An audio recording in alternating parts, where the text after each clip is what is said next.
주말을 달구는 정치권 쟁점들 하나하나 짚어봅니다. 성치훈 민주당 부대변인, 송국건 정치평론가 나오셨습니다. 안녕하세요. 안녕하십니까? 6.3 지방선거에서 사상 초유의 투표용지 부족 사태가 벌어진 이후 후폭풍이 커지고 있습니다. 어제 중앙선거관리위원회에서 대국민 사과와 함께 관련 입장을 밝혔는데요. 먼저 듣고 오시죠.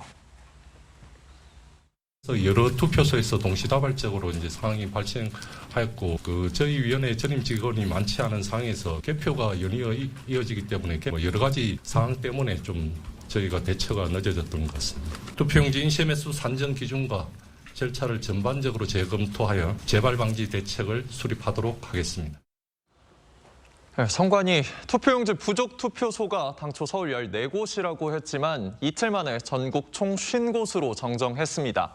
추가로 투표지를 보낸 곳까지 합하면 무려 67곳인데요. 평론가님, 이 선관위가 사태 규모조차 제대로 파악 못했다는 지적이 나옵니다. 어제 발표한 그 규모도 과연 그게 정확한 것인가 그 말까지 나오고 있어요. 네. 그래서 국정조사를 통해서 아니면 지금 투표록이라는 게 각 투표소에 있거든요. 그걸 전수조사를 하면은 또 숫자가 더 늘어날 수도 있다는 거죠. 그런데 어제 일단 중앙선관위가 발표한 걸로 보면은 투표지가 모자랄 것 같다고 해서 연락이 온 것이 67곳이고 네. 실제로 그 투표지가 모자라서 그 투표지 새로 보충한 투표지를 사용한 것이 쉬운 것이고 그중에서 쉬운 것 중에서 22곳은 그 사이에 투표지가 제때 오지 않아서 투표가 도중에 중단되는 사태가 있었다는 거예요. 네. 그래서 이런 문제들이 이게 논란이 지금 확산이 계속되고 있는데 그다음에 그 숫자도 그렇지만은 전국적이에요. 제일 처음에 이제 서울을 중심으로 뭐 송파구, 서초구 몇 곳, 강남구, 뭐 강진 이렇게 했는데 어제 선관위가 발표한 것은 서울뿐이 아니고 전국적으로 가서 부산, 경남이 8개가 있고 서울은 35개나 되고 네. 그다음에 대구가 7개, 인천이 6개, 울산이 3개 이렇게 그 영남 쪽에서도 상당히 많은 투표 용지 부족 사태가 벌어졌다는 것이죠. 그런데 저게 선관위 발표가 완료된 게 아니고 또 새로 또 확산될 수도 있다. 그런 그 우려가 나오고 있습니다. 네, 그런데 이 투표용지 추가 송부가 이뤄진 투표소 서울 송파구가 15곳으로 가장 많았습니다. 선관위에서는 강남 3구만 부족했던 게 아니다. 전국적으로 그랬다. 뭐 이런 취지의 입장을 밝혔는데요. 이게 지역 주민들을 설득하기에 납득이 가능하다고 보시는지요? 납득이 전혀 안 되죠. 뭐 지역 주민뿐만 아니라 이 문제는 이제 전 국민들을 설득할 수 있어야 됩니다. 모든 국민이 납득할 만한 이 해결책과 상황 설명을 해줘야 되는데 네. 이 송파구 말고 서울 말고 다른 지역도 있었던 건 맞죠. 근데 송파구에 유독 많았었잖아요. 이게 또 송파구 같은 경우는 또 우리 당 말고도 뭔가 그러니까 그 보수 정당 지지세가 강한 곳이기 때문에 이런 거에 대해서는 국민들이 또 의구심을 가지실 수 있거든요. 그렇기 때문에 왜 유독 거기에서만, 왜 유독 송파구에서만 서울의 35곳 중 15곳이 집중됐는지 이거에 대한 설명은 전혀 이루어지지 않았습니다. 사실 선관위 발표하는 거 보면 사태 규모만 파악 못한 게 아니라 사태의 심각성을 파악을 못하고 있는 것 같아요. 네. 그리고 아까 우리가 영상을 봤듯이 정책실장이 무슨 재발 방지 대책을 수립하겠다라고 얘기했는데 죄송한 말씀입니다만 이제 그 선관위에게는 이 재발 방지 대책을 수립할 권한이 없을 것 같습니다. 그들에게 맡겨놓을 수 있는 자정 능력은 이미 상실했다고 저희도 보고 있기 때문에 그들에게 뭔가 재발 방지 대책을 수립하고 뭔가 선관위를 개선하라라는 얘기는 국민들께서 전혀 납득하지 못할 거라고 생각하고 있습니다. 네. 추가 송부가 가장 많았던 송파구 선관위는 부정선거 음모론을 차단하기 위해 10%의 가량의 투표용지를 선관위에 따로 보관했다고 밝혔습니다. 그런데 현장에서는 오후 2시부터 계속 부족하다는 보고가 있었는데 이게 대처가 늦어진 건 어떻게 해석을 해야 될까요? 일단 전체 이제 그 송파구의 전체 그 투표용지를 보면 한 4만 장 정도가 남았다는 거예요. 네. 그런데 각 동별로 이게 편차를 저희대로 계산을 못했고 그 사이에 그 단체 대화방에서 공무원들하고 선관위 직원들이 있는 단체 대화방에서 한 11시가 넘었어서부터 계속 부족할 것 같다. 그리고 실제로 오후 2시에는 부족하다는 것들이 막 왔는데 그때 한 그 여유분이 있는 다른 투표소나 아니면은 선관위에 있던 한 10% 정도 남겨놓은 것을 바로바로 보냈으면은 이게 그 투표가 중단되는 사태는 안 일어났죠. 그런데 그걸 제대로 이제 보내지 못한 것은 무엇보다도 이런 비상 상황에 대해서 지침이 없었다는 겁니다. 지침이 없어서 이 상황이 벌어지면은 이거를 어떻게 예를 들어서 비상 계획도 같은 게 있어야 되잖아요. 네. 이 투표소에서 저 투표로 보내고 가까운 투표소에서 가져오고 이런 게 있어야 되는데 그 지침이 전혀 없었다는 것이고 또 하나는 문제가 심각한 것이 아무런 사전 준비를 하지 않았다는 것이 이 송파구에 이번에 투표용지가 모자란 그 투표소가 그 전에 지방선거에서도 투표율이 높았다는 거예요. 네. 다른 지역보다. 그렇다면은 충분히 이 편차를 또 균등하게 배분하지 않고 그쪽에는 좀 더 많은 투표 용지가 가 있어야 되는 게 정상이잖아요. 네. 그런데 그런 부분도 지금 다 놓쳤기 때문에 이거 그 자세한 조사가 필요해진 거죠. 네, 쏟아지는 늑장 지적에 선관위는 이 전임 직원이 많지 않은 상황에서 개표 준비로 이동하는 그런 여러 가지 상황 등을 이유로 들었습니다. 그런데 투표가 끝나지 않았는데 개표 준비를 한다. 이거 납득이 되십니까? 납득하기 어렵죠. 근데 이런 상황이 있을 때 결국 그 선관위의 컨트롤 타워는 무슨 역할을 했냐라는 걸 지적을 아니할 수 없는 겁니다. 선관위는 이 독립성, 중립성을 이유로 아주 독립적인 기구로 운영이 됐잖아요. 네. 만약에 이 비상사태가 터졌을 때 사실 정부, 행안이나 국회에서 개입할 수가 없습니다. 그러면은 본인들의 컨트롤 타워가 있을 것 아닙니까? 선관위원들이 즉각 뭔가 표 부적 사태가 왔을 때 그러면 투표를 좀 연장해야 된다라고 했을 때 그럼 다른 쪽의 개표를 중단해야 된다고 하든지 개표를 하더라도 뭔가 이 방송을 통해서 공개를 되는 거를 이거를 중단해야 된다고 하든지 이걸 컨트롤 타워가 바로바로 대응을 했어야 되는데 아무것도 안 했잖아요. 그러면은 저희도 민주당 입장도 마찬가지입니다. 국정조사를 통해서 컨트롤 타워가 언제부터 작동했는지 보고를 받고 그 직무를 수행을 안 한 건 아닌지 이런 것들에 대해서 명명백백히 밝혀야 국민들께서 불안하실 겁니다. 자, 선관위 사람들을 바꾼다고 해서 이게 제대로 돌아갈까? 시스템이 있었는데 작동 안 한 건데 사람만 바꾼다고 되는 거야? 이런 의구심을 가질 수 있기 때문에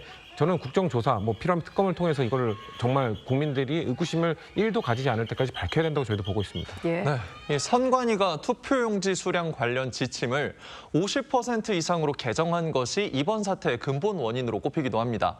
그런데 정작 각 지자체에는 전체 유권자의 110% 수준으로 투표용지를 제작하겠다면서 예산을 받아갔다고 합니다. 이게 국민 입장에서 그 많은 돈을 그럼 어디에다 썼냐 이런 질문을 할 수밖에 없는 것 같습니다. 일단 선관위에서는 남은 돈은 반납을 했다. 국회에 반납을 했다고 해요. 네. 그렇지만 그 부분이 명확하게 어떤 자료가 있는지 좀 살펴봐야 되는 것이고 일단 110%의 예산을 지자체로부터 가져가서 그전에는 60% 정도의 선거인수의 60% 정도 투표용지를 인쇄했다는 것이고 이번에는 그것도 낮춰서 50% 정도로 인쇄를 하도록 지침을 내렸다는 거예요. 50% 이상이라고 했는데 50%를 한 지자체가 많은 것이죠. 그런데 일단 선거인수 50%면은 그건 너무 작게 생각한 것 아니냐는 의심이 되는데 이거는 그 사이에 사전투표가 따로 있습니다. 그렇죠. 사전투표는 보통 한 25% 정도를 한다고 하면 사전투표소는 투표용지가 현재에서 출력이 되잖아요. 네. 그러니까 그것까지 합하면 한 75% 정도를 준비를 했다고 보는 것이죠.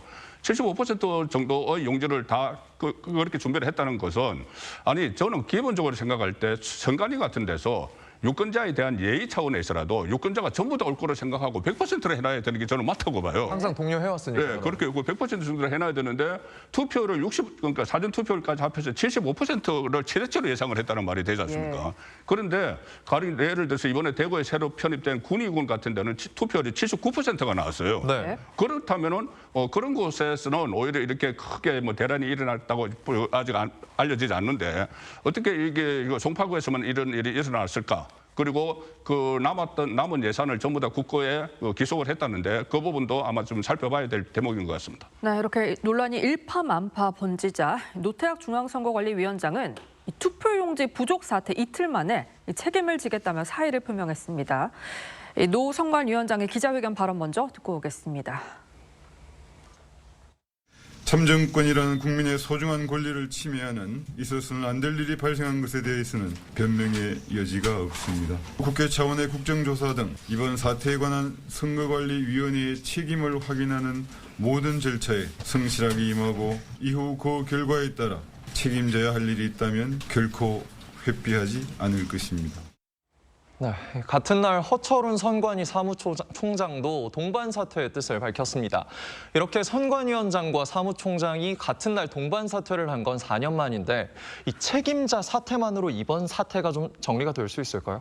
방금 말씀하신 것처럼 동반 사퇴할 게 4년 만이었잖아요. 4년 전에 이 코로나 때 이른바 소쿠리 투표. 맞습니다. 그때 이 동반 사퇴한 다음에 문제가 해결이 됐습니까? 더 심각한 문제가 지금 터진 거 아닙니까? 네. 저는 그 위에 있는 이른바 평소에 밑에 말단 직원을 자르면 꼬리 자르기라고 하잖아요. 이렇게 머리만 자른다고 문제가 해결되는 게 아닙니다. 정말 아까 우리가 앞서 다뤘던 50% 이상으로 개정한 거기에 관여한 사람들은 대체 누군지, 그 관여의 그거에 대해서 문제의식을 느끼지 못한 사람들, 그런 사람들한테 계속해서 선관위 운영을 맡길 수는 없습니다. 저는 그렇기 때문에 정말 이 선관위원장과 사무총장 말고 밑에 단위에서 이것과 관련된 결정을 한 사람들, 정말 이해할 수 없는 결정이거든요. 왜냐면은 이 사람들이 이런 결정을 한 이유가 아무래도 투표용지가 매번 남았기 때문에 낭비라고 생각했다. 저는 그 지적이 만약에 국회에서 국정감사 같은 데서 왜 선관위는 그렇게 종이를 맨날 낭비하냐, 이런 지적이 단 한 번이라도 있었다면은 그것도 납득하기 어려운데 그런 지적도 없었는데 자기들끼리 회의를 해서 자기들끼리 결정을 해서 이거를 50%로 낮췄다는 것 자체가 이게 납득이 안 가는 겁니다. 저는 아무리 생각해도 제 개인 의견입니다만 본인들이 아마 남은 용지를 처리할 때 그냥 이렇게 파쇄를 한다든가 버릴 수 없을 겁니다. 선거 투표용지이기 때문에. 그렇기 때문에 그것과 관련돼서 아마 절차가 있었을 텐데 그게 귀찮으니까, 그 일하는 게 힘드니까 그거를 줄이기 위해서 남는 투표용지를 줄이기 위해서 이렇게 한 것이 아닌가. 본인들이 아까 저는 평론가님께서 말씀하신 것처럼 100%를 투표율 100%를 위해 노력해야 하는 단체가 오히려 본인들의 일을 줄이기 위해서 투표용지를 적게 찍었다는 것 자체가 이건 정말 납득할 수가 없거든요. 그렇기 때문에 이 사무총장과 선관위원장 사태로 끝나는 게 절대 아니라 정말 실무단위까지 대체 누가 이런 말도 안 되는 결정을 하는데 참여했고 아무 목소리도 내지 않았는지를 명명백백히 밝혀야 된다고 다시 한번 말씀드립니다. 예, 이와 함께 노태학 위원장 외부 전문가가 참여하는 진상규명위원회 구성도 약속을 했습니다. 선관위 자체 조사만으로 한계가 있다는 지적도 나오는데 그렇다면 어떤 방식의 진상규명이 국민 신뢰를 회복할 수 있을 거라고 보시는지요? 일단 자체 감사를 한다고 해서 2번 그런 적이 있었는데 2번 다 아무 결과를 안 내놨어요. 뭐냐면 조금 전에 말씀하신 속거리 투표 그때도 그때 이제 대선 때 나왔죠. 그 2022년에 속거리 투표 그때도 감사원에서 감사를 하려고 했는데 감사를 여기 독립기관이기 때문에 선관위는 받을 수 없다고 해서 자체 조사하겠다고 자체 조사했습니다. 그다음에 2023년에 또 선관위 그 고위 간부들의 자녀들을 특혜 채용한 이 일이 있었잖아요. 그때도 선관위가 그 감사원이 나서려고 했는데 그 헌재에 이렇게 그 권한쟁의 심판까지 하면서 그것을 무산시키고 선관위가 자체 조사를 한다고 했어요. 그런데 자체 조사에서 아무 결론도 안 나왔습니다. 자체 조사 결과를 비공개를 하기로 했습니다. 그때. 그렇기 때문에 이번에 또 그때도 외부 전문가들을 투입을 해서 자체 조사를 한다고 했거든요. 이번에 똑같이 세 번째 똑같이 이야기를 하는 거예요. 외부 전문가 투입을 하겠다. 그러면 객관성이 담보가 되듯이 이야기를 하는데 앞서 2번 2022년, 2023년에 아무런 결과를 내놓지 못했기 때문에 자체 외부 전문가가 들어가더라도 자체 조사에 맡기면 절대 안 된다. 이것은 그래서 국정조사나 특검이 필요하다는데 설득력을 얻고 있는 것이죠. 사상 초유의 사태에 시민들의 항의 움직임은 전국적으로 번지고 있습니다. 송파구 올림픽공원 개표소는 어제부터 이틀째 시민들이 개표소를 봉쇄한 상태인데요. 모여든 시민들 숫자도 이게 점차 커지는 것 같습니다. 아무래도 저는 인명피해가 나지 않도록 어떻게든 최대한 잘 관리하고 최대한 그분들의 화난 마음 이런 것들을 좀 누그러뜨리고 좀 다시 집으로 돌아가실 수 있도록 도치를 취해야 되는데 그분들이 지금 요구하는 건 전면 재선거인 걸로 알고 있습니다. 저는 전면 재선거가 정말 가능한 것인지에 대해서 묻지 않을 수 없는데 대신 그분들이 설득할 만한 얘기들을 해줘야 될 것 같아요. 그러니까 지금 국민의힘 정치인분들 몇 분 가 계시잖아요. 그분들이 본인에게 맡겨달라. 국민의힘을 믿고 저희 당은 아무래도 가면은 그분들이 이렇게 저희들의 목소리를 들어주지 않을 겁니다. 그렇기 때문에 국민의힘이 이것과 관련된 목소리를 좀 내주면서 최대한 이거를 하기 위해 노력을 하겠다. 저는 제 생각입니다만 개인 의견입니다만 그 투표용지가 부족해서 중단이 됐었던 22개 투표소 적어도 그 22개 투표소는 재선거가 필요한 것이 아닌가라는 개인적 생각이 있고요.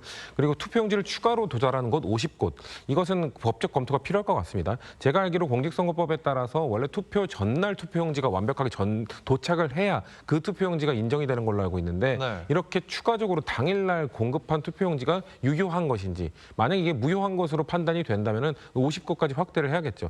적어도 그 일부에 대한 뭔가 재선거나 이런 것들에 대한 검토를 하겠다는 약속을 드려야 그 시민분들이 만족을 하고 가실 수도 있고 아니면 아니다 우리는 끝까지 있겠다고 하실 수도 있는데 일단 적어도 그런 타협점을 찾아서 먼저 빨리 제안을 하고 그분들의 이런 인명피해가 발생하기 전에 그분들이 좀 지치고 흥분을 더 하시기 전에 좀 해결하기 위한 노력들을 정치권이 좀 적극적으로 해야 된다고 생각하고 있습니다.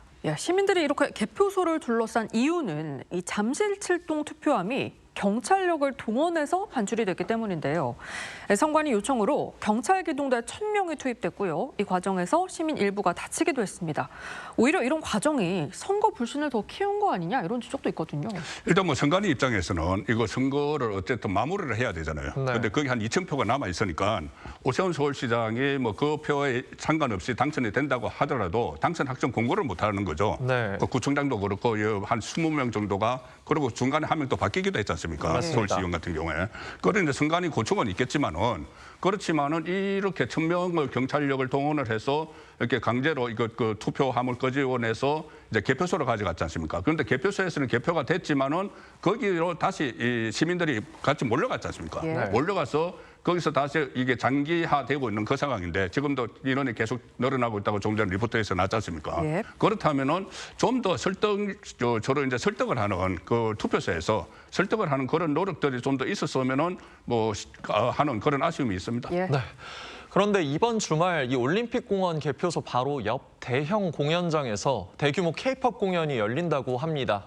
대규모 인파가 또 몰리는 건데 아까 말씀하셨던 대로 안전사고까지 난다면 정말 위험할 것 같습니다. 그렇죠. 뭐 다행일까요? 거기가 일단 넓기 때문에 동선이 겹치지 않도록 좀 최대한 관리는 할 수 있을 것 같은데 네. 또 만에 하나 모르는 일이 아니겠습니까?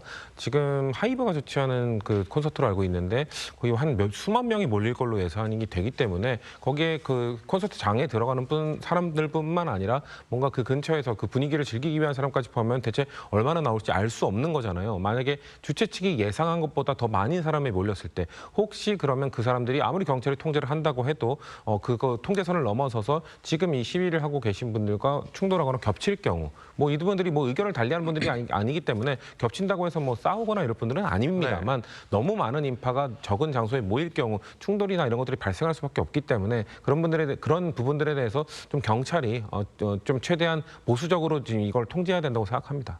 네, 앞서 잠시 말씀하신 것처럼 당선인 발표 뒤에 결과가 뒤집히는 일도 있었습니다. 잠실칠동 투표한 개표로 서울시의회 비례대표 한석이 민주당에서 국민의힘으로 넘어갔는데요. 뒤늦게 시의회에 입성하게 된 국민의힘 위성찬 당선인의 이야기 들어보시죠. 어안이 벙벙하고 아직도 이게 현실인지 아닌지 좀 헷갈리기도 합니다. 안 좋은 상황에서 당선이 되다 보니까 좀 무게감이 더 많이 느껴지고요. 의정 활동으로 보답하겠습니다. 당선인까지 발표된 뒤 열린 잠실칠동 투표함으로 비례대표 한석이 뒤집혔습니다. 이번 선거에 대한 신뢰를 흔드는 뭐 결정적 사례다 이렇게 말씀하시는 분들도 있어요. 그러니까 이게 지금 한 표의 무거움이라는 게 그 상징적으로 보여주는 것이에요. 이거는 물론 저것은 한 표가 아니지만은 이번에 한 표 차이로 당락이 결정된 데도 있지 않습니까? 그 충남 금산에서 충남 도의원 원래 동료였는데 재공표를 해서 한 석 차이가 됐어요. 그래서 당선자가 결정이 됐는데 이 선관위에서 과연 이 한 표의 무거움을 제대로 인식을 하고 대응을 하고 있는지 그 참 불확실한 부분들이 있어요. 가령 예를 들어서 얼마 전에 이 성남 수정에서 개표소에서 안산시 비례대표 그 표가 하나가 발견이 됐거든요. 그런데 그것을 그냥 그 무효표로 하고 종결을 해버렸어요. 예. 그 한 표가 물론 그때 그 선거구에서는 한 표가 당락을 가르지 않았지만 충남 금산 같은 경우는 그 논산 같은 경우는 한 표가 당락을 갈랐잖아요. 네. 그러면 선관위는 항상 한 표도 당락을 가를 수 있다는 그런 자세로 그 선거 관리에 임해야 되는데 너무 안일한 그런 태도를 계속 보이고 있어서 역시 다시 이야기가 나오지만 국정조사나 특검이 필요합니다. 네, 여야가 투표용지 부족 사태에 대해 선관위에 대한 국정조사가 필요하다는 데는 뜻을 함께하고 있습니다. 여야 입장 먼저 들어보시죠. 선관위의 발표를 도대체 믿을 수도 없습니다. 당연히 즉각적인 국정조사를 실시해야 하고 조속히 특검을 설치해서 철저하게 수사해야 합니다. 다시 말씀드리지만 국정조사로 끝낼 일이 아닙니다. 국무총리께서도 뭔가 입장도 내시고 했던 것 같은데 뭐 차분히 계속 그에 관한 논의들은 진행이 되지 않을까요? 네, 선관위에 대한 국정조사가 필요하다는 것에 여야 모두 오랜만에 합심한 모습입니다. 김민석 총리 특검까지 거론했는데요. 선관위 책임 규명, 국정조사와 특검 정도면 충분할까요? 일단 진행을 해봐야 될 것 같습니다. 저희도 정말 대체 어떻게 어떤 연유로 이런 사태가 일어났는지는 지금 확실하게 파악을 못한 상황이기 때문에 네. 근데 국정조사는 수사권이 없잖아요. 네. 아마도 수사도 저는 고소나 고발이 이루어졌기 때문에 수사도 딴 한쪽에서는 동시에 이루어질 건데 원래 국정조사라는 것 자체가 뭔가 수사를 정말 완벽하게 끝내기 위해서 한다기보다는 수사가 진행되는 과정 속에서 국회가 국민들이 궁금해하는 거를 물어보고 그 모든 과정을 국민들에게 알려드리고 공개하고 여기에 목적이 있는 것이거든요. 그렇기 때문에 국정조사를 통해서는 충분히 밝혀지지 않을 수도 있습니다. 국정조사를 통해서는 최대한 국민들께 궁금한 거를 밝혀드리되 수사가 만약에 잘 진행이 된다면 특검까지 가지 않을 수도 있고요. 근데 수사가 만약에 미진하게 진행되거나 국민들이 납득 못할 정도로 진행이 된다? 그럼 민주당에서도 특검까지도 해야 된다라는 필요성을 느낄 수 있습니다. 그렇기 때문에 그런 다음에 또 특검이 진행되는데 그런데 특검을 통해서도 만약에 밝히지 못한다? 저는 그런 일은 없을 거라고 봅니다. 정말 특검, 국정조사를 일단 한 이후에 네. 그거에 대해서 국민들께서 납득하지 못할 정도의 해명이 있다? 그러면 특검을 가고 그러면 특검을 통해서 저는 충분히 정말 이 의혹을 한 점도 남기지 않고 밝힐 수 있지 않을까라고 개인적으로 생각하고 있습니다. 네, 국정조사 필요성에는 공감대가 형성된 듯한데 그런데 민주당 국정조사와 특검을 주도하는 국회 법사위원장은 반드시 민주당이 맡아야 한다라고 강조하고 있거든요. 직접 들어보시죠. 속도감 있게 원구성을 좀 해나가려고 하는데 다만 상임위원장 중에서 저희는 법사위만큼은 반드시 이번 후반기에도 민주당이 꼭 해야 된다는 입장이고요. 그 나머지는 좀 열어두고 협상을 계속 진행하게 될 것 같습니다. 민주당은 검찰개혁 등을 신속하게 처리하기 위해 법사위원장만큼은 내줄 수 없다는 입장이고 국민의힘은 거대 여당인 민주당을 견제하기 위해 법사위원장은 꼭 가져와야 한다고 맞서고 있습니다. 법사위원장 자리 다툼 속에서 선관위 실태 조사가 이루어져야 하는데 이게 여야 공방으로 좀 지연될 가능성도 나오긴 합니다. 일단 뭐 원구성하는 과정에서 그것을 먼저 앞서버리면은 네. 실제로 뭐 국정조사나 특검법을 처리하는 것이 뒤로 미뤄질 수가 있죠.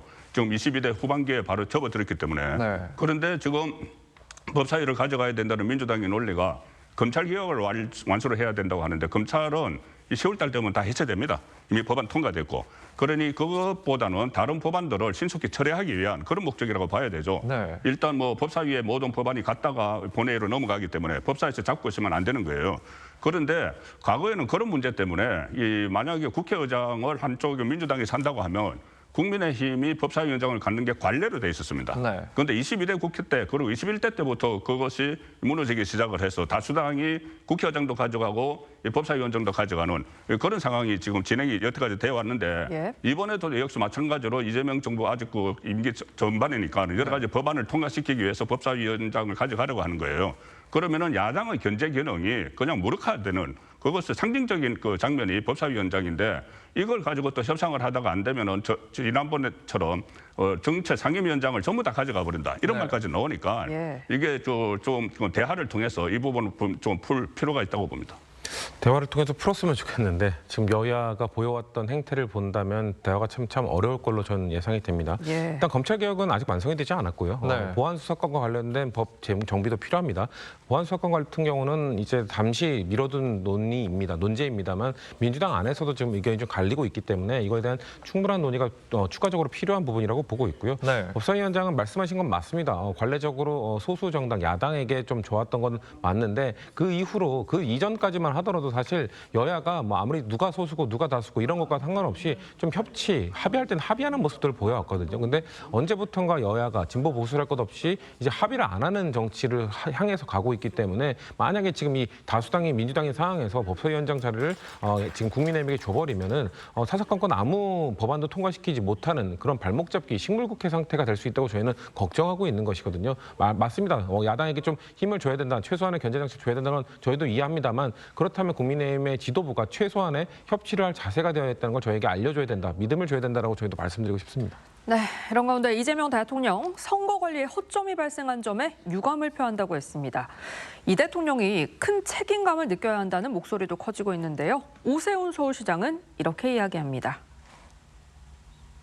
참으로 있어서는 안 되는 일인데요. 선관위원장이 사퇴하는 정도를 넘어서서 거의 해체 후에 재구성하는 정도의 그런 황골탈퇴를 주문해야 된다고 저는 생각을 합니다.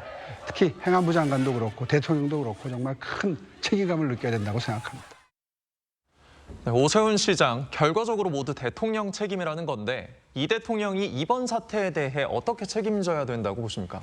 일단 저는 그것을 공식적으로 이재명 대통령이 이것을 철저한 진상 조사만 이야기를 하지 네. 구체적인 방법에 대해서는 말하기가 좀 쉽지는 않을 거예요. 네. 여당에 대해서 국정조사를 실시하거나 특검법을 실시하거나 하지는 못하지만은 그 전에 이재명 대통령이 지금까지 모든 현안에 보이는 그 모습을 보면은 SNS 그거를 통해서는 아주 구체적으로 이야기를 하거든요. 네. 각 사안에 대해서 구체적으로 지시를 하는데 이 문제는 지금 전 국민적인 공분이 지금 들끓고 있고 이게 나중에 이제 발전이 되면은 네. 굉장히 큰 사태가 돼요. 뭐냐면은 선거 부정 선거를 주장하는 분들이 아직 있잖아요. 맞습니다. 그분들이 이번에 이것을 가지고 더 이것을 확산을 시키려는 그런 움직임도 있기 때문에 이것은 그 정권 차원에서 정부 차원에서 명확하게 입장을 밝혀야 됩니다. 명확하게 입장을 밝히려면은 이것을 어떻게 정리를 해야 되는지 이재명 대통령이 직접 그 각오를 의지를 밝힐 필요도 있다고 봅니다. 네, 오 시장의 대통령 책임져야 된다 이 발언에 대해서 어떻게 생각하세요? 사실 대통령의 위치에 올라가면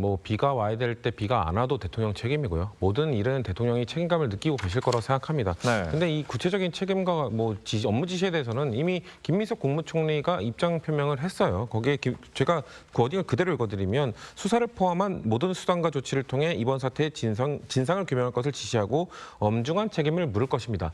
지금 이재명 정부에서는 최고의 메시지를 낸 겁니다. 할 수 있는 최대한의 메시지를 낸 겁니다. 사실 선관위가 너무 아까 초입에 말씀드린 것처럼 아주 독립적으로 정부의 입김이 작용하지 않도록 운영이 되어 왔기 때문에 네. 대통령이 사실 여기에 대해서 직접적 책임은 없다 하더라도 간접적인 뭔가 이 국가 지도자로서의 국가 원수로서의 책임감은 느끼고 계시겠죠. 하지만 이걸 어떻게 풀어가고 어떻게 진상조사할지에 대해서는 저는 특검이라면은 당연히 여야 정치권에서 입법부에서 해야 되는 영역이기 때문에 그런 차원에서 대통령께서는 원론적인 메시지를 국무총리의 입을 통해서 대신 국민들께 전달한 것이라고 말씀드립니다. 예. 그런데 이런 가운데 주병기 공정거래위원장 SNS 글도 논란입니다. 강남 3구에서 국민의힘이 이긴 걸 두고 내란을 일으켜도 상관없는 맹신인가 이런 글을 올렸다가 삭제를 한 건데요. 공정거래위원장은 정치 중립이 요구되는 자리 아닌가요? 일단 이번 정치권에서 네. 여러 가지 논란이 일어날 때 여당 정치인들이 본인들이 좀 불리하면은 내란 프레임을 계속 들이대요. 그것은 지금 선거 과정에서도 많이 드러나는 건데 그 정치권에서 이렇게 논란이 일어나는 것하고 여기는 행정부 장관급이잖아요. 네, 장관급이 이번 선거를 가지고 특히 오세훈 시장이 좀 유리하게 나왔다고 해서 그 강남 3구에서 그것을 돈의 질서라고 이야기를 했던가요. 그거하고 비교를 해서 그러니까는 좀 부유한 사람들은 왜 이 내란도 용납하는 것이냐 이런 취지지 않습니까? 예. 이거는 상당히 정치권에서 나와도 이거 아주 안 좋은 그런 이야기인데 특히 장관급 행정부 부처가 수장이 했다는 이야기가 또 공정거래위원장이 그런 말을 했다는 것을 믿기지 않고 그런 논리라면은 강남 3구뿐이 아니고 이번에 오세훈 시장이 서울에서 받은 표가 25개 구청 중에서 10개 구청에서 이겼거든요. 네. 예. 그리고 전체 득표가 257만입니다. 네. 그 257만 그 사람들을 모독을 하는 거죠. 그래서 그런 식으로 그러면 그 257만이 오세훈 시장을 찍은 사람들이 전부 다 내란도 용납을 하는 것인가 이렇게 또 확대 해석이 될 수가 있기 때문에 굉장히 부적절한 발언이라고 봅니다. 이게 결국 특정 지역 유권자들 선택을 비판한 게 적절했느냐 이런 논란으로 번지고 있거든요. 어떻게 일단 보셨나요? 강남 3구에 대한 이 판단도 맞지도 않고요. 틀렸다고 보고요. 일단 공정거래위원장의 자리에 있는 분이 이런 발언을 하게 되면 네. 이 공정거래위원장으로서의 직무를 수행할 때의 중립성과 독립성이 얼마나 의심을 받겠습니까? 본인의 위치나 본인의 신뢰를 스스로 깎아먹는 발언이었다고 보고요. 강남 3구도 혹시나 저희 진영에 있는 분들도 이런 말에 동의하지 않을 거라고 생각합니다. 강남 3구는 누가 봐도 객관적으로 봐도 뭔가 부동산 문제가 영향을 좀 줬다고 보고요. 또 역으로 생각하면은 부동산 문제가 얼마나 심각했기에 탄핵을 당한 지 1년도 채 되지 않은 상황에서 다시 또 야당에게 서울시장 자리를 줬겠는가라는 고민을 좀 해봐야 된다고 생각합니다. 네, 지금까지 정치권 쟁점 짚어봤습니다. 두 분 말씀 여기까지 듣겠습니다. 감사합니다.